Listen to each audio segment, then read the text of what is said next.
Boa tarde a todas as pessoas que nos ouvem em mais essa sexta-feira na Biblioteca da Emerge.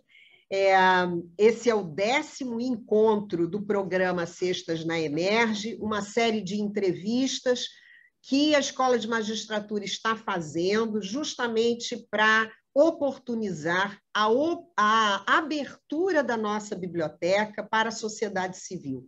Então, nós estamos buscando revitalizar a biblioteca para que ela seja um espaço de encontro, um espaço de estudo para todo mundo. Então, por favor, a biblioteca, inclusive, já está aberta, venham estudar na Biblioteca da Emerge. Nesses encontros, nós temos sempre recebido personalidades da sociedade civil que atuam nas áreas da cultura, da ciência, da tecnologia, da educação e em vários outros campos do saber. E esse mês, a nossa Escola de Magistratura tem como tema a palavra fraternidade. Todas as sextas na Emerge, na verdade, tem uma palavra-chave. O título é Sextas na Emerge, a palavra é.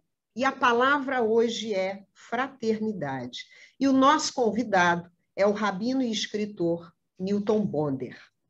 Gaúcho, de olhar progressista, Newton Bonder é rabino da Congregação Judaica do Brasil, idealizador e diretor do Midrash, Centro Cultural, no Rio de Janeiro. Mestre e doutor em literatura hebraica pelo Jewish Theological Seminary de Nova York, acadêmico da Academia Carioca de Letras e autor de inúmeros livros, tendo sido suas obras publicadas em 18 idiomas. Mas o que mais confere singularidade especial a esse intelectual do tempo presente é o seu destaque nacional e internacional como um dos maiores intérpretes literários da antiga sabedoria judaica, sendo por meio desta um ativo defensor e promotor de um verdadeiro ecumenismo religioso, para o qual importa o respeito e a compreensão do outro, sendo a compreensão do outro, e eu abro aspas, o outro em nós, e de um nós no outro, o único caminho para a paz e a felicidade de todos e todas. Obrigada mais uma vez, Newton Bonder, por aceitar o nosso convite. Eu gostaria de começar, como começam todas as entrevistas, essa nossa conversa não poderia ser diferente, falando um pouco da sua trajetória humana e profissional.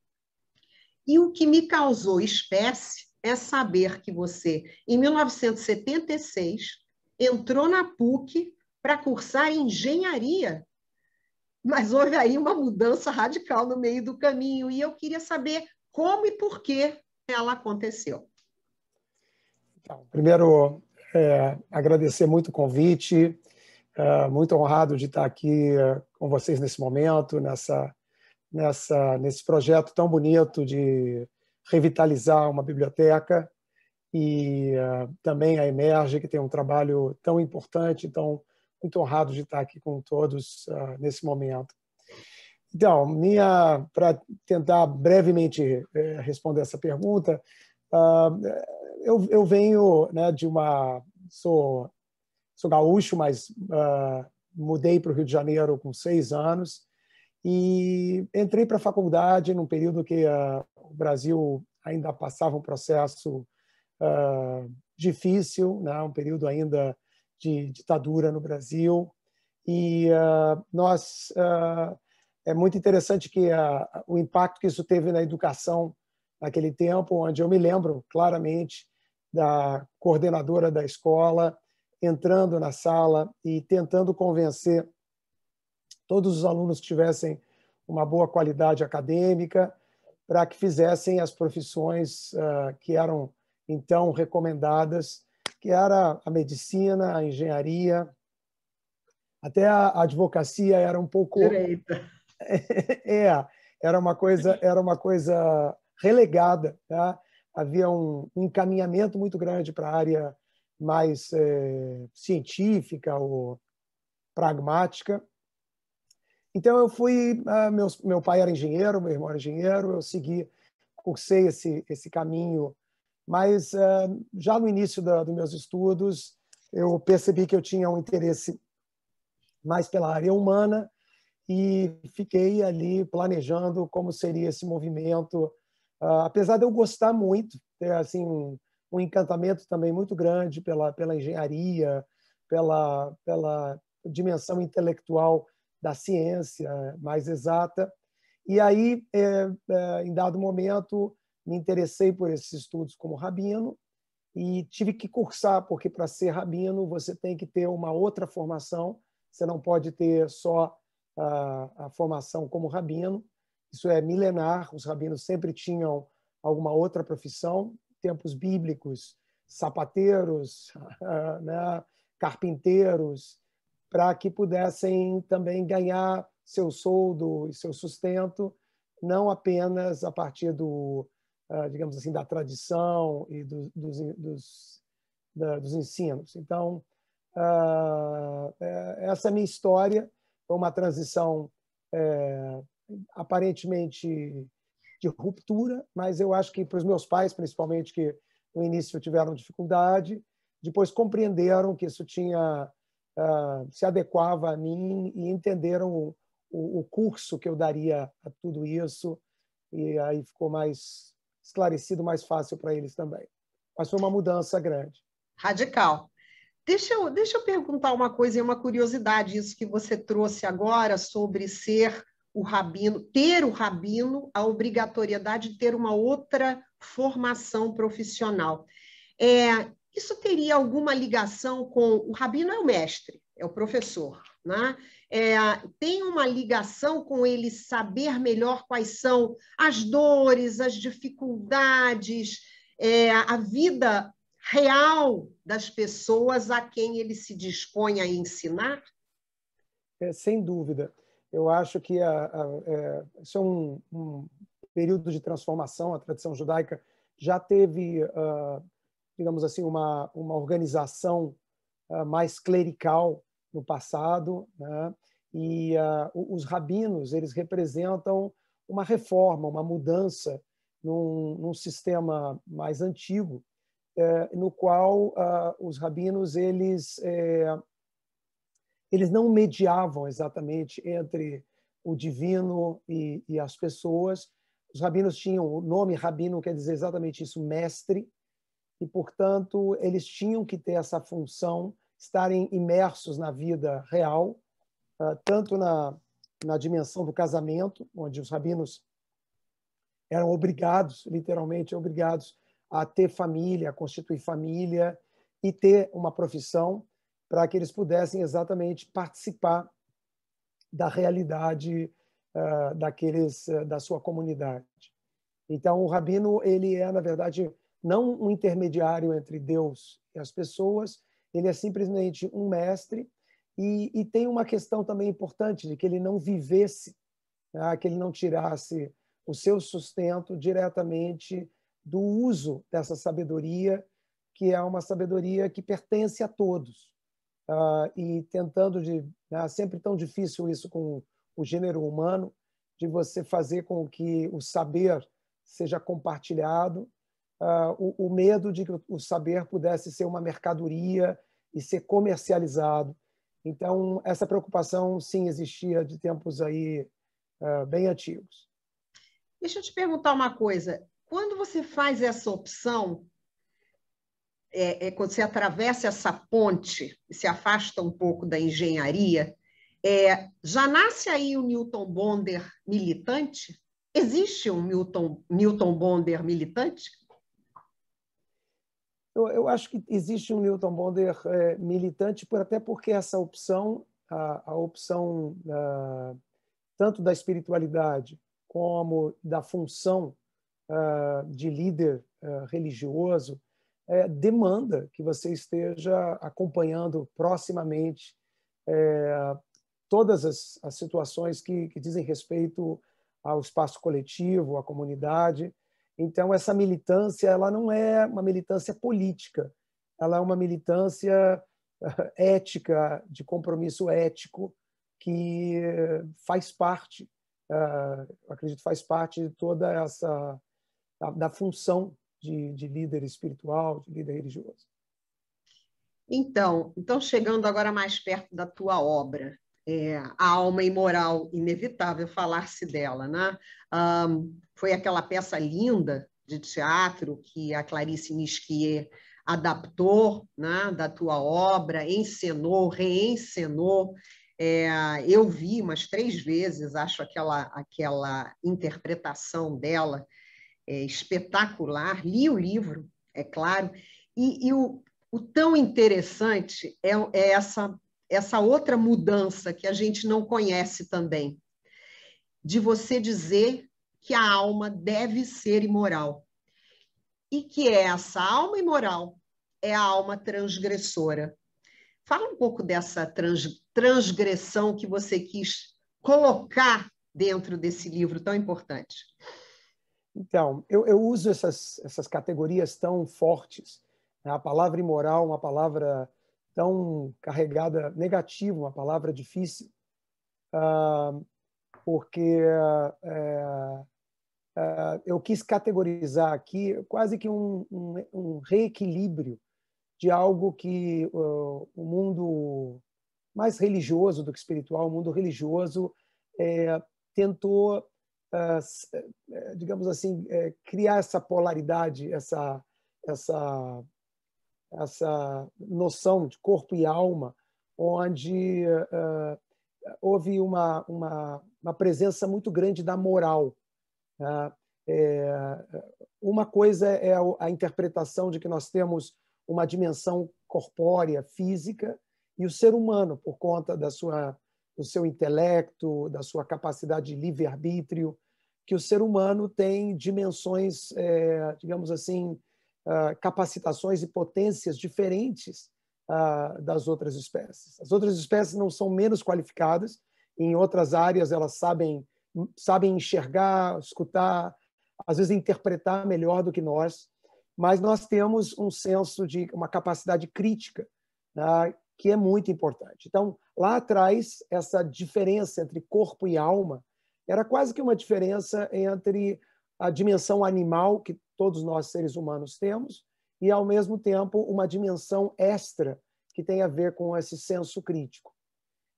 Então, eu acho que esse livro ele veio um pouco com essa força para tentar reequilibrar algo que eu acho que as tradições e as religiões do Ocidente, pelo menos, carregaram demais nessa divisão que, em vez de ser uma divisão entre o corpo com seus desejos, suas necessidades, e a alma como esse aspecto crítico, carregaram muito na noção moral de que um era pecador, o corpo que vive tentações constantes, e a alma pura, né? Uma alma que representava uma dimensão celestial.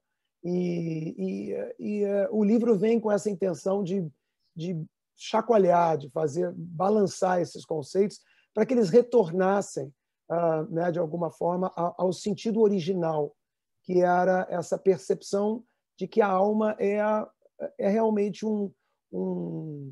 uma consciência, uma capacidade de apreciação que o ser humano tem, e que essa apreciação ela é corajosa. Essa apreciação, ela, em muitos sentidos, para a moral, é ela que está sempre cobrando do ser humano de evoluir, de crescer, e essas evoluções não são simples, elas na verdade, acabam criando conturbações de toda a espécie às coisas estabelecidas.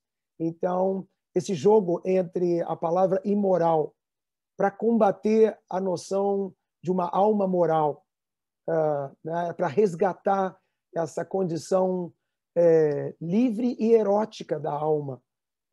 Eu usei esse termo, que é o termo imoral, e eu reverti, eu quis trazer essa sensação de que quem tenta a todos nós para que a gente experimente, para que a gente arrisque dentro de, obviamente, com com responsabilidade, que a gente viva intensamente a vida e não de forma reprimida, é justamente esse aspecto crítico, essa consciência humana. E então daí vem esse desejo de inverter o olhar para a alma e para o corpo. A gente tem que ler o livro várias vezes. O meu está todo marcadinho. E aí tem uma passagem que você diz assim: a verdadeira alma é transgressora, e a ela cabe a tarefa de possibilitar pensamentos e condutas que rompem com a moral estabelecida. É preciso, então, transgredir para transformar? Todos nós temos dentro de nós essa alma imoral, ou seja, temos essa capacidade de, em algum momento, transgredir? Então, muito importante colocar isso em perspectiva, ainda mais falando para uma casa jurídica, tá? Onde eu não estou falando da transgressão ao outro, tá? Eu estou falando da transgressão a si mesmo. Por isso que eu coloco a alma como esse aspecto crítico, capaz de auditar não a moral dos outros, não é uma transgressão ao outro, é uma transgressão à sua própria moral. É nesse sentido que você nunca vai conseguir transformar, modificar condutas sem esse aspecto, sem essa condição de rompimento, de coragem transgressora, mas transgressora à sua própria moral. De certa forma, e eu até em algum momento menciono isso no livro, depois um filme que foi feito com o Sylvia Tendler, que tem um olhar mais político nesse filme, ali eu digo, todos nós somos fundamentalistas. Tá? Todos nós decretamos que certos quesitos são cláusulas pétreas da nossa moral e que não podem ser modificadas. Tá? Então, isso impede a escuta, isso impede o diálogo, isso impede o crescimento e a transformação. Então, o ser humano ele tem que ter a coragem de ser esse personagem que ele sim é militante da sua própria vida.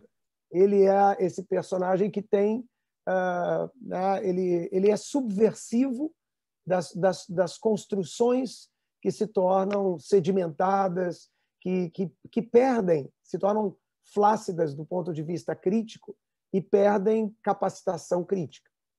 Nesse sentido que a alma não gosta disso, a alma gosta dessa plasticidade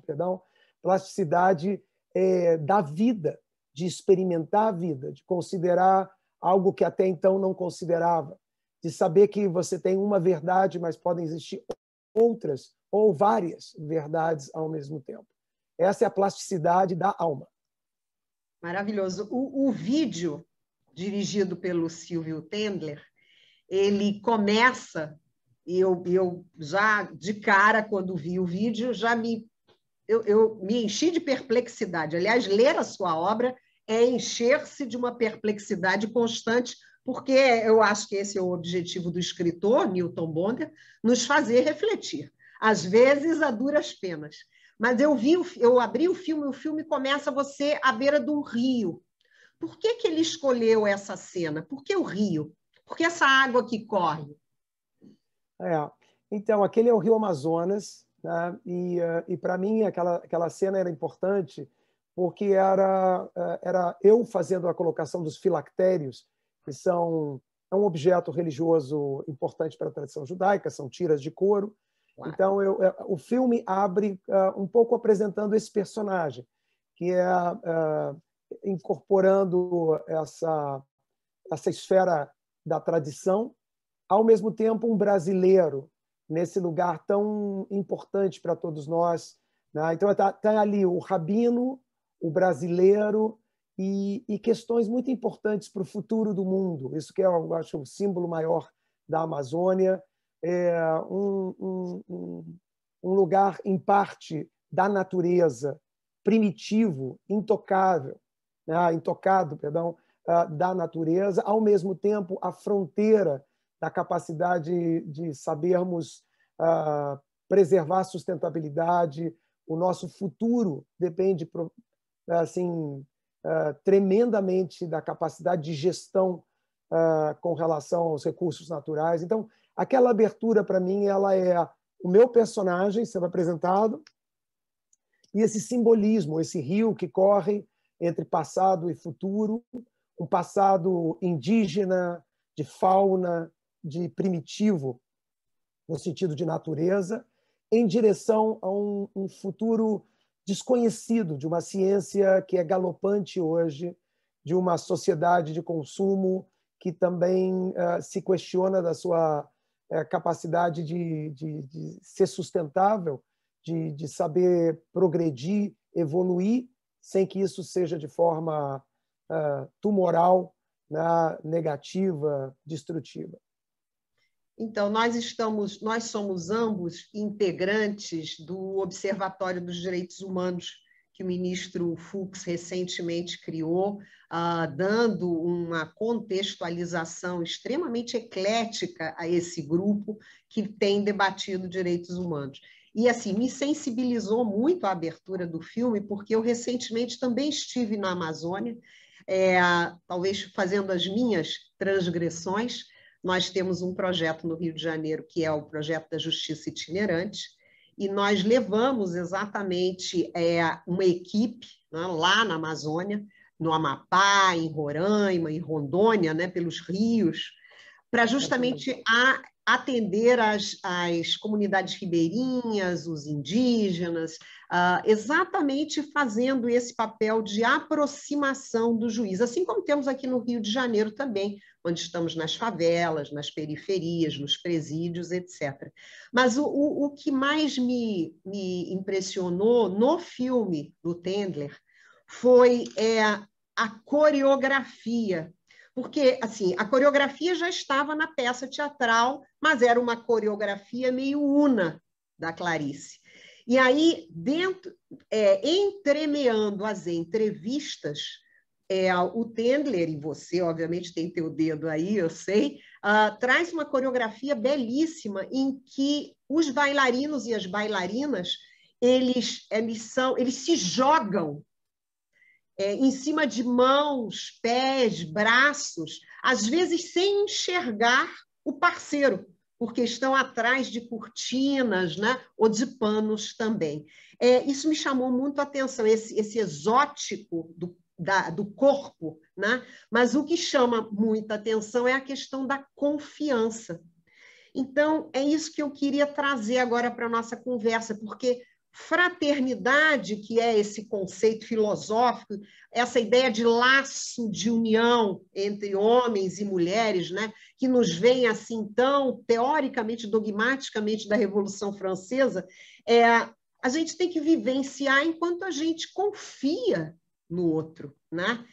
Mas a gente não consegue fazer isso. O que é que o rabino Newton Bonder nos aconselharia para melhor aprendermos a vivenciar essa fraternidade tão necessária na atualidade? Então, esclarecendo só antes de tentar responder essa pergunta tão crucial, tão importante, mencionar a Débora Coker, que é a coreógrafa que faz esse trabalho muito lindo para o filme Alma e Moral, e onde ela utiliza justamente o corpo, assim como na peça a nudez era não a nudez de um corpo, mas a nudez da alma. Aqui ela usa toda essa movimentação e a plasticidade do corpo também como um elemento. Mas eu vou fazer um gancho, já que a gente começou, nem esperava que a gente fosse falar sobre a peça Alma e Moral, falar um pouco sobre essa questão de por que a gente avança tão lentamente nessa área da fraternidade, apesar de termos feito, eu acredito, e as leis são um recurso fundamental. Eu faço parte de uma tradição que basicamente trouxe, pelo menos ao Ocidente, essa noção de um Deus ético, porque os mandamentos, os 10 mandamentos, e que, aliás, são traduzidos de maneira muito incorreta, porque mandamento é sempre uma ordem, né? Eu entendo de onde elas vêm, porque elas são recomendações para que se faça, e como todas as leis, coisas que sejam feitas e coisas que não sejam feitas, né? Então, daí se tirou essa noção de um mandamento. Inclusive, um dos conceitos sobre lei que ainda é muito infantilizado para todos nós, né? De que a lei, ela é o guardião da lei, é algum tipo de força, de punição, né? que vai garantir a legitimidade da lei. Na verdade, os mandamentos, eles são simplesmente uma revelação do que importa a figura divina. Por que é uma revelação? Porque a gente sabendo que não matar, não roubar, não mentir, não adulterar, todas as questões que aparecem, ou respeitar os pais, etc., são preocupações de Deus. Essa é o grande avanço, né, onde você tem uma revelação. Até então, eu não sabia o que importava a Deus. E essa teologia, ela traz algo muito incrível. Quem é esse Deus?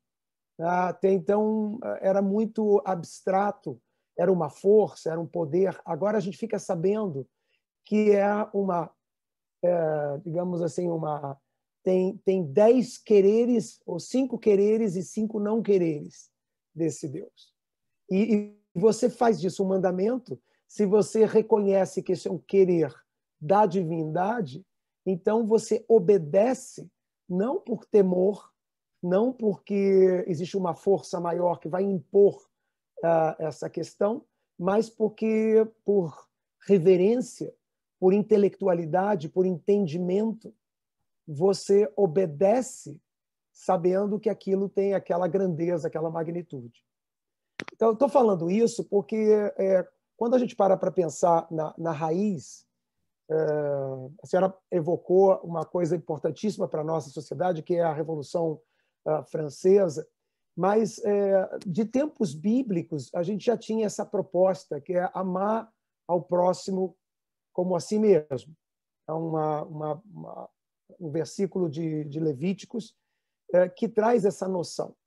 E essa noção ela é fundamental, né? Ela propõe algum tipo de igualdade, de empatia, que é a base da fraternidade, eu diria, para todo mundo ocidental. Mas eu acho que tem uma má compreensão da palavra amar, que é uma palavra, não é simples essa palavra, né?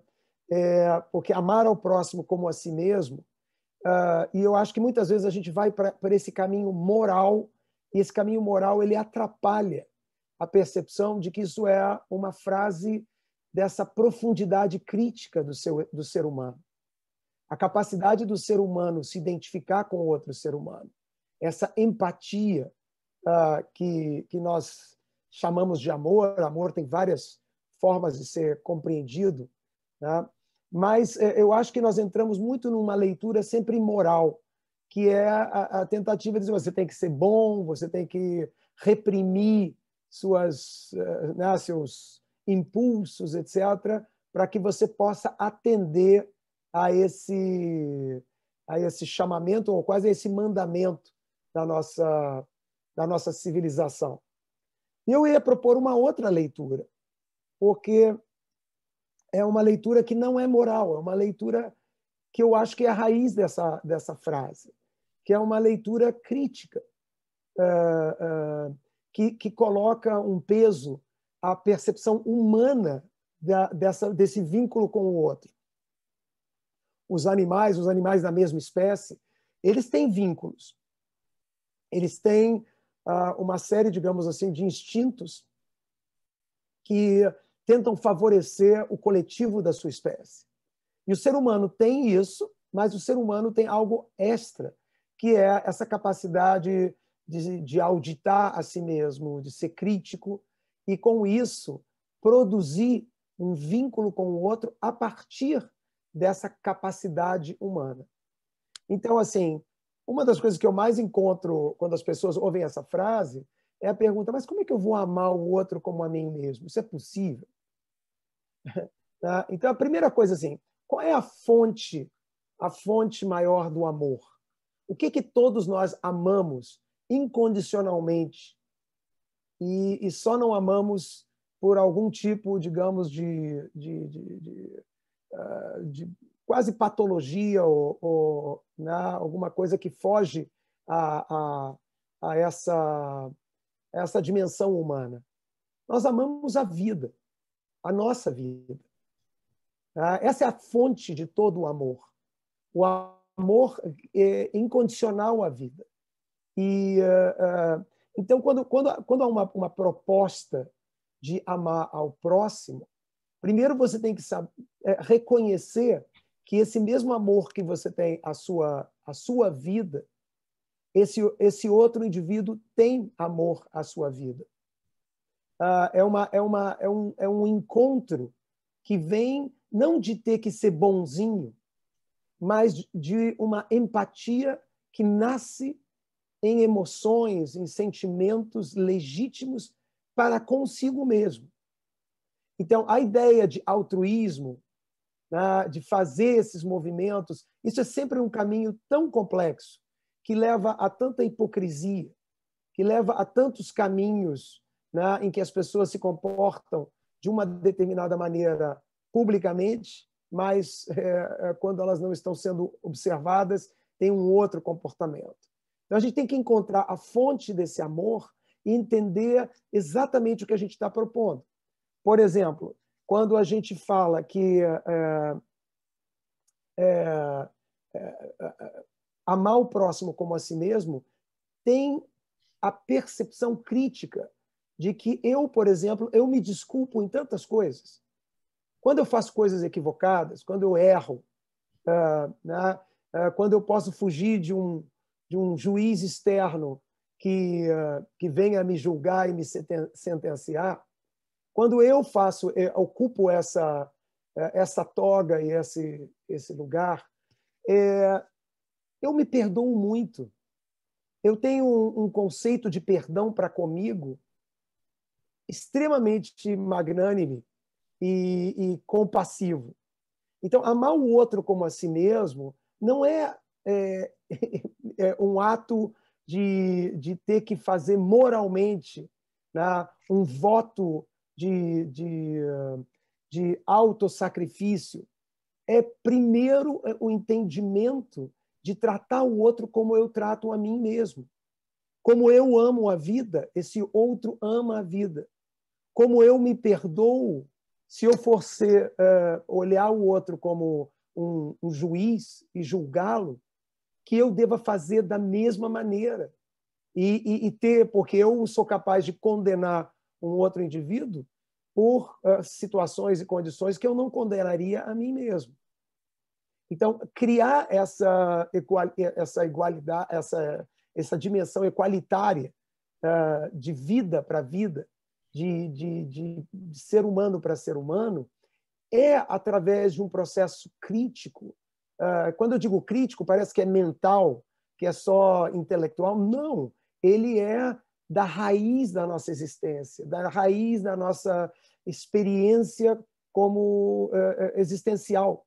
Então, esse caminho ele tem que ser tirado do lugar moral, porque senão esse chamado a uma fraternidade é sempre uma fraternidade que será uma polidez superficial, na expectativa de que os seres humanos não sejam humanos, que eles sejam santos, de que eles sejam alguma coisa que foge à grande capacidade que o ser humano tem. Tá? O ser humano tem uma capacidade enorme de amar se ele se torna consciente do valor que a vida tem para ele. E isso se estende não só a um outro da sua espécie, mas a todas as espécies, a tudo desse mundo.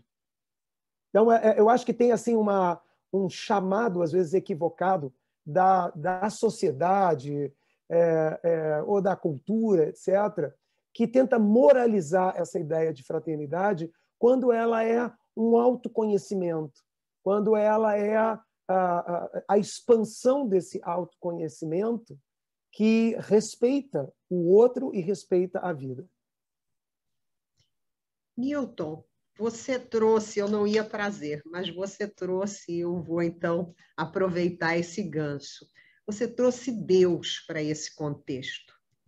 E aí eu queria te perguntar se é preciso que acreditemos em um Deus externo, seja ele qual for o Deus, para sermos melhores, para sermos mais amorosos, mais compassivos, para ficarmos mais próximos do outro, de modo a que possamos coexistir, apesar das contraverdades, vamos dizer assim. Ou devemos descobrir, se é que você vai dar o nome de Deus, a um Deus interior, que justamente promova esse caminho para o autoconhecimento. Então, essa é uma questão que é muito presente no tempo atual, porque as pessoas me parece, e eu quero que você, por favor, me corrija e me esclareça melhor isso, as pessoas estão sempre colocando esse caminho do autoconhecimento numa fé num Deus exterior, tenha ele o formato que ele tiver. Isso é verdade? É necessário? Ou a gente pode fazer essa trilha do autoconhecimento como Siddhartha sozinho? É claro que todos nós projetamos esse nosso Deus, ele é tão, digamos, perfeito, né, tem os atributos que nós somos capazes de enxergar nele. Então, é um reflexo de quem nós somos. Talvez uma pessoa que tenha condutas que são brutas, grosseiras, tenha um Deus extremamente grosseiro, que aceite nessa conexão de consciência, numa conexão crítica, que aceite certas coisas, né, que às vezes fazem a gente ficar super surpreso que existe uma pessoa extremamente religiosa num processo, por exemplo, de roubar. Tá? Várias vezes eu me sinto assim extremamente perplexo quando eu vejo que certas pessoas que têm condutas que para a nossa civilização, nossas leis, são ilícitas e se comportam de maneira tão equivocada, de que elas têm uma vida religiosa profunda. Então, eu tenho a impressão que elas têm Deus, né, com essas características. Um Deus que é capaz de olhar para o lado, um Deus que é capaz de suportar estar ali intimamente em relação com uma pessoa que promove uma série de coisas que diante da consciência da maioria das pessoas, é equivocado. Mas o que acontece? Deus é uma figura, e aqui eu vou usar esse termo fora, digamos, da linguagem religiosa. Deus tem uma função para o ser humano, que é justamente ajudar o ser humano a não ser aprisionado pelo seu próprio ego, pela sua própria pessoa. O que acontece conosco é que nós temos uma potência e uma chaga ao mesmo tempo. A nossa consciência, a nossa capacidade de apreciar tudo, o mundo e nós mesmos, promove de maneira monstruosa a nossa sensação de mim, de si mesmo. Tá? Essa construção ela é uma construção que nenhuma outra espécie tem. Não só da distinção de que eu sou o Newton Bonder, de que eu tenho interesses para o Newton Bonder, pessoais, relacionados à minha vida, à minha biografia. Isso tudo é uma explosão, digamos assim, de conceitos e noções que vem da capacidade crítica do ser humano. Mas esse é o defeito, esse é o efeito colateral da nossa consciência. Então, Deus é a presença na nossa vida da lembrança constante de que a realidade não é sobre nós. A realidade não foi criada para o Newton Bonder. Né? O Newton Bonder ele atende a uma realidade, ele é parte de uma realidade. Então, não é que a gente precise, nesse sentido, das religiões, que são dogmáticas, que querem que você, digamos assim, tenha um comportamento com a divindade específico.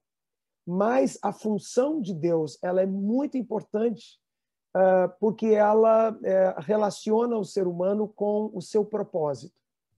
Eu poderia chamar a natureza com N super maiúsculo. Eu poderia chamar a realidade com R super maiúsculo. Eu posso dar um nome que eu quiser dar.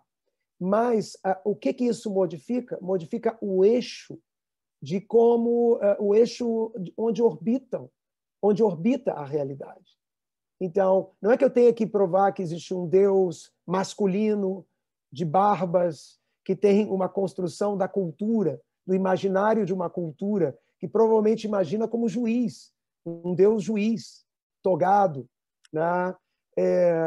Então, nesse Supremo Tribunal Celeste, onde seria o presidente desse Tribunal Celeste, o Criador, isso é todo um imaginário e como uma cultura constrói essa sua relação com Deus.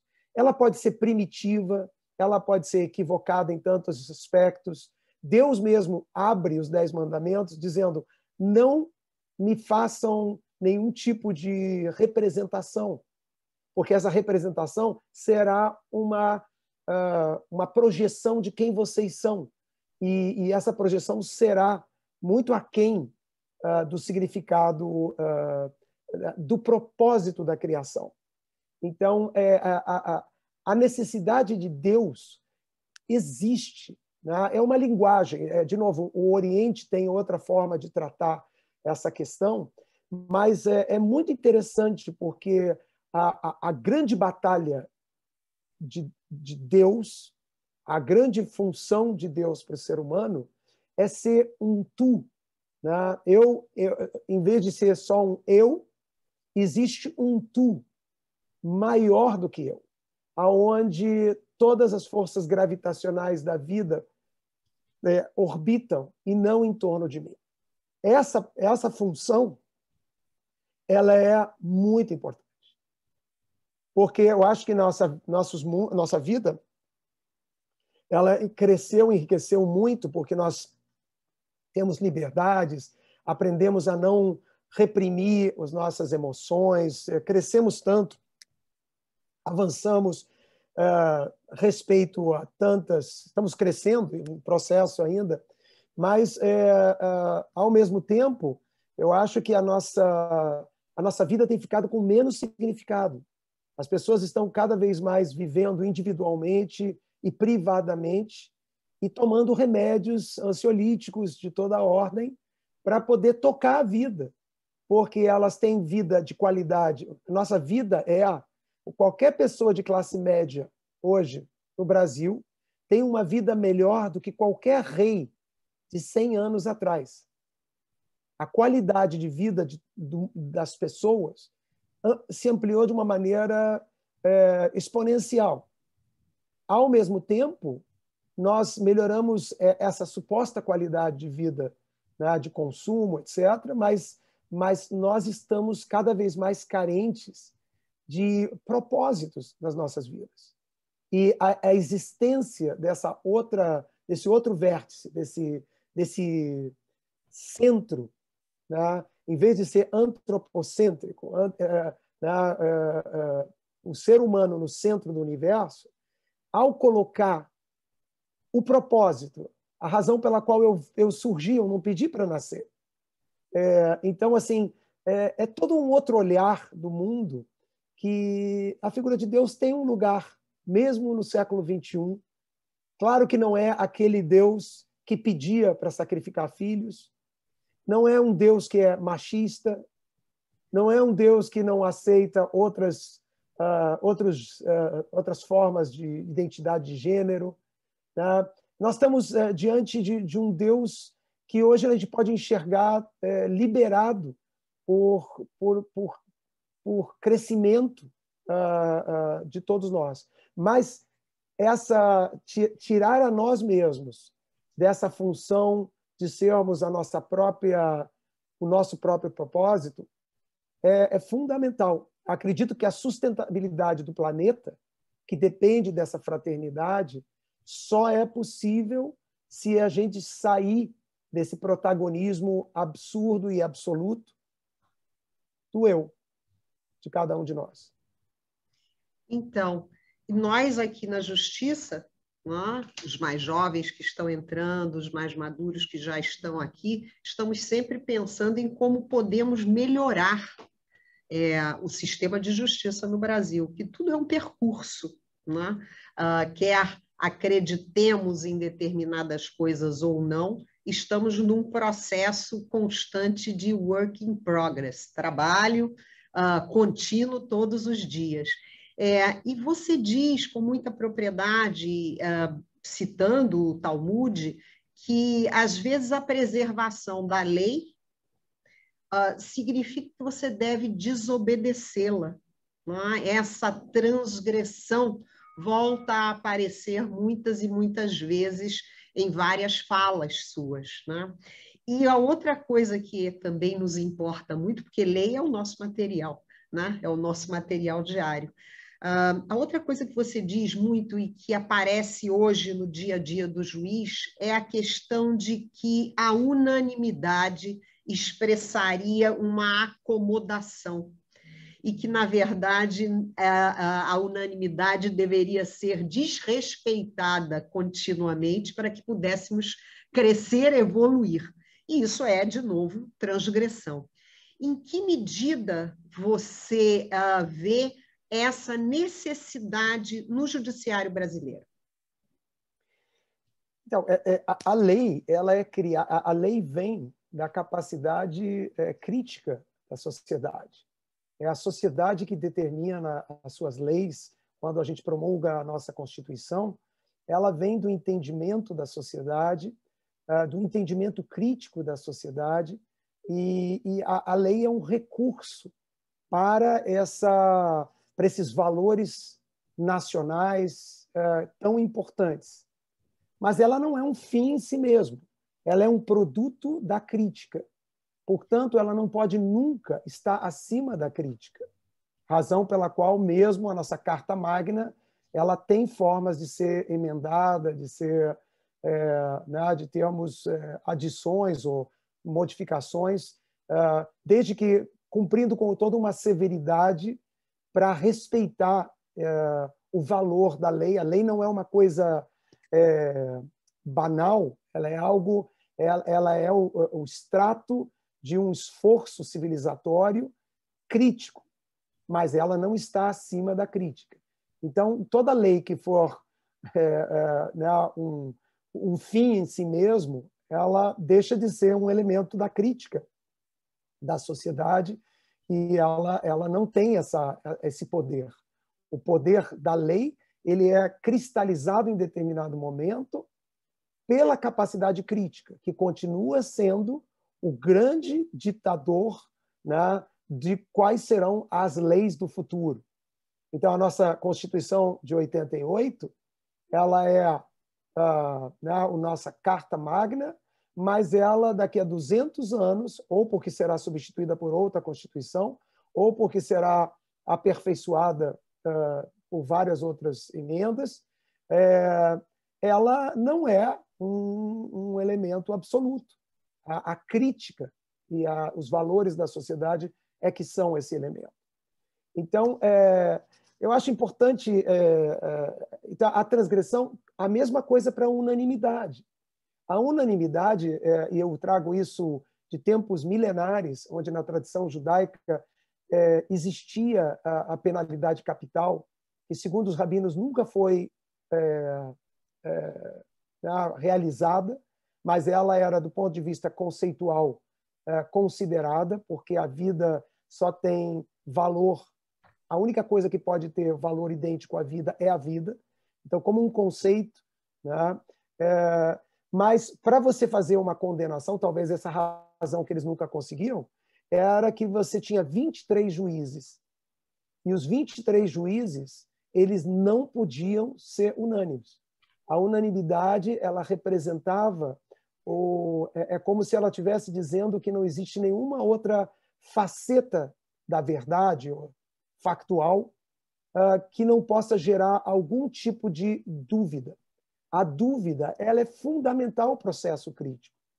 E a unanimidade, ela elimina a dúvida. Ela é categórica, ela é uma certeza. Não há nada mais prejudicial ao senso crítico do que a certeza. Então, a unanimidade ela é desqualificada como uma representação de que houve um equívoco processual, que algo não soube ser bem representado na defesa daquele indivíduo que está sendo condenado unanimemente.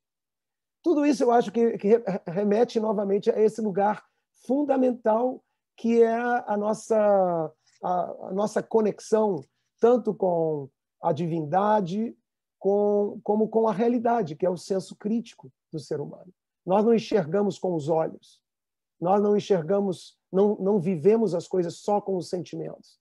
Nós passamos por um processo crítico, tanto os nossos sentidos quanto as nossas emoções, e ali existe um ser humano. Se o ser humano não faz não tem essa auditoria mental, intelectual, crítica, então você não é um ser humano. Deixa eu falar rapidamente, antes do nosso tempo acabar, sobre a Cabala. Você, na década de 90, fez uma trilogia, a Cabala da comida, a Cabala do dinheiro, a Cabala da inveja. São livros bastante densos, num estilo assim muito sério. E agora, em 2019, 2020 e agora em 2021, você traz 4 livros que tratam também da Cabala, em que você aborda o tratamento da cura, a manutenção da carroça, a preservação da alegria e até a apropriação do sexo. Estilos completamente diferentes, né? Os livros estão aqui, eu comecei a folhear e já percebi que os estilos mudou o Newton Bonder. Não, eu não sei, eu acho que até existem alguns elementos regressivos aqui nesses livros que eu estou fazendo agora, até pelo uso da palavra cabala, que para mim é sempre é uma palavra que representa interpretação. Ela não quer dizer, talvez, esse simbolismo mais popular de alguma coisa mágica ou mística, necessariamente, mas uma inteligência interpretativa de como olhar as coisas e fazer uma leitura diferente. Em vez de tentar esmiuçar o mesmo, por que a gente não pode olhar de fora da caixa e tentar perceber outros elementos que são importantes? Nessa palavra que você foi a escolha, né, de tratar a fraternidade, eu acho que aqui também, se a gente fosse olhar a fraternidade com esse distanciamento cabalístico, né, que quer dizer basicamente isso, esquece tudo que você sabe e começa de novo a olhar, né, por um outro lado, por um outro ângulo, por uma outra perspectiva. E eu acho que um dos grandes equívocos da fraternidade é o desejo de que seja uma palavra de igualdade. Dou rapidamente um exemplo, tá? Porque eu acho que é importante para essa palavra que a gente está tratando aqui, que às vezes a gente vê numa pracinha uma criança brincando com um brinquedo e vem uma outra criança e quer pegar o brinquedo. E a criança não quer dar o brinquedo. Aí vem a mãe ou o pai, que estão ali acompanhando a criança, e elas vão com o desejo pedagógico, educativo, de instruir essa criança justamente a fraternidade, a capacidade de ter grandezas, né, além do patrimônio próprio, né, seus próprios interesses. Aí os pais vêm e falam para a criança: empresta seu brinquedo para o seu amiguinho. Eles tentam educar criticamente o seu filho, que é próximo a um animalzinho, porque ainda não desenvolveu essa capacidade crítica, e eles tentam educar os filhos. Mas o que fazem a maioria dos pais?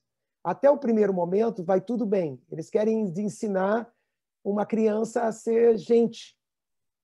Mas no segundo momento elas dizem algo que é destrutivo de qualquer fraternidade. Elas dizem o seguinte: filhinho, empresta o teu brinquedo, porque depois, em algum outro momento, o teu amiguinho vai ter um brinquedo que você possivelmente vai querer, e se você não emprestar agora para ele, ele não vai emprestar para você. Nessa construção que parece extremamente lógica e correta, né, há um vírus gravíssimo da antifraternidade. Porque a fraternidade é a tentativa de criar na criança um respeito ao outro. Sabe o prazer que você tem de brincar? Imagina o prazer que ele vai ter de brincar. Não tem a ver com esse lugar mercantil, comercial, onde você vai ter deveres e direitos iguais. Esse é uma construção que é muito usada na nossa civilização, ainda mais com o ethos capitalista que nós temos. E esse ethos, ele não promove fraternidade. Ele promove interesse. O que você pode oferecer para mim? Tá? Como eu sou simpático a você na medida que você possa ser interessante e importante para mim. Então, essa condição interesseira, ela é o contrário da fraternidade. É verdade. Você tem toda a razão. Não, eu estava aqui me lembrando, né, como a gente comete esses equívocos, né? Só que quando a gente amadurece, depois a gente se lembra dos equívocos, não quer admiti-los, mas a gente se lembra que os cometeu também, né? É o humano em nós ressurgindo é humano. em muitos momentos, né? E nós somos conduzidos por uma cultura que nos torna cegos em relação ao que nós estamos plantando nos nossos filhos, que é basicamente um interesse em si mesmo, quando a fraternidade é a descoberta de que o outro é igual a você, não pelos direitos e deveres, mas pelo amor que você tem à sua própria vida, pelos amores que cercam a sua existência, assim você projeta sobre o outro. Isso cria fraternidade. Num desses livrinhos, que é A Arte da Manutenção da Carroça, extremamente interessante, já pelo título, né? Você diz, por mais vigilantes que sejamos e por mais preparados que estejamos, haverá momentos em que a lama prevalecerá. Nesses momentos, não há outra saída a não ser descer da carroça e entrar na lama junto com o cavalo e empurrar. Como é que a gente deve interpretar essa reflexão? É que a vida ela é crítica, mas ela demanda que você saia desse lugar conceitual e que você ponha o pé no chão, o pé na lama, e só assim que você realmente encontra fraternidade. Então, nós podemos ter os conceitos mais maravilhosos, se a gente não estiver ali, junto das pessoas, quando elas estão experimentando as suas dificuldades, conhecendo, né, a pobreza do nosso país, as mazelas que os outros vivem, a gente não vai conseguir sair, empurrar nossa carroça que a gente sonha há tanto tempo, que o nosso país é um país do futuro, né? Mas por mais que a gente tenha tantas coisas lindas, a nossa legislação é sofisticada, a nossa humanidade é de primeira linha, né? O brasileiro é extremamente humano. Todos esses conceitos são tão presentes na nossa sociedade, mas eu acho que entrar na lama, conhecer essa realidade empática, né? Ali onde as coisas estão acontecendo, isso sim vai fazer com que todos nós coloquemos a nossa mão na grande carroça Brasil e empurremos essa carroça para fora do lamaçal, sejam lamaçais esses morais que a gente vê por aí, sejam lamaçais de culturas, né? De legados culturais que a gente tem, como colônia, como escravagistas. A gente tem que, todo brasileiro tem que pisar, abrir mão de privilégios, que é pisar na lama, e só assim a gente vai ser uma mão a mais para empurrar a carroça para fora do lamaçal. Todos nós vamos ganhar com isso. Hilton Bonder, eu queria te agradecer muito. O nosso espaço é um espaço no Instagram, de modo que eu gostaria de continuar conversando com você durante algumas horas ainda. Espero que a gente consiga fazer isso em outras ocasiões, inclusive, eventualmente, quem sabe, fazendo uma parceria entre a Emerge e o Midrash.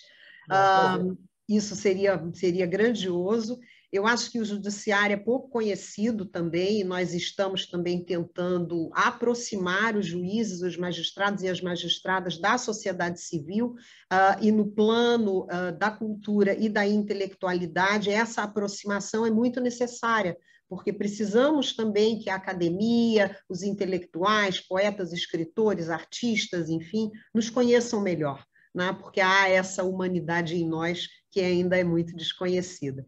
Eu queria te agradecer muito a tua presença e queria te retornar a palavra para as tuas despedidas. Então, agradecer, eu que agradeço a oportunidade de estar aqui com todos. E fiquei muito contente, não só pelo convite, mas também por essa provocação com essa palavra tão importante, uma palavra que acho que para todos nós, não é só para o Brasil, não, é planetária a necessidade dessa consciência fraternal, verdadeira, para que a gente possa vencer os desafios que o mundo tem. Termino talvez com uma pequena história para você, que eu uso, acho que desse livro sobre carroças, né? Que é a história de um rabino que resolve fazer um passeio na sua carroça e convida seus discípulos, todos querem ir, momento de parar um pouco de estudar e poder passear, todos entram na carroça, a carroça fica totalmente cheia, e quando eles estão passando, um sujeito faz sinal para pararem, para ele poder também entrar na carroça, mas quando ele olha, a carroça está tão cheia, tão cheia, tão cheia, não tem lugar para ele. E aí o rabino, que é o cocheiro dessa carroça, ele olha para trás e diz para todos que estão ali, para ele entrar, eu acho que a gente vai ter que se amar um pouquinho mais.